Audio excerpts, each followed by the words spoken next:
Assalamualaikum, hai, saya Sofia Ramasarita ingin menerangkan dampak buruk lingkungan akibat korupsi.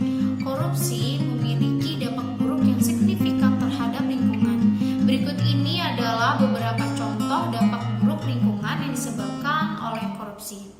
Pertama, eksploitasi sumber daya alam. Korupsi dapat menyebabkan eksploitasi berlebihan terhadap sumber daya alam seperti hutan, tambang, dan sungai. Koruptor seringkali memperoleh keuntungan pribadi dengan menjual izin-izin ilegal kepada pihak yang ingin mengakses sumber daya alam tersebut. Hal ini menyebabkan deforestasi yang cepat, pencemaran air, dan kerusakan ekosistem yang luas. Kedua, pencemaran lingkungan.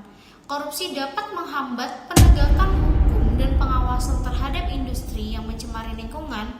Perusahaan yang korup cenderung melanggar peraturan lingkungan, seperti membuang limbah berbahaya ke sungai atau udara tanpa pengolahan yang memadai.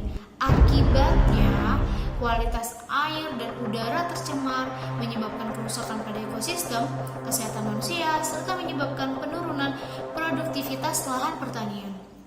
Ketiga, kerusakan habitat dan keanekaragaman hayati. Korupsi seringkali melibatkan perizinan dan pembangunan yang tidak bertanggung jawab.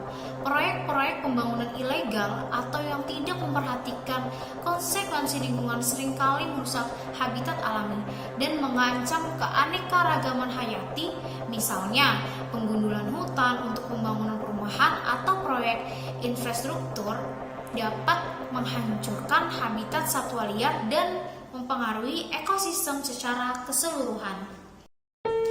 Dampak-dampak buruk tersebut menunjukkan bahwa korupsi tidak hanya merugikan perekonomian dan keadilan sosial, tetapi juga mengancam keberlanjutan dan keseimbangan lingkungan hidup. Oleh karena itu, pencegahan dan penindakan korupsi yang efektif harus dilakukan. Jadi, katakan tidak pada korupsi.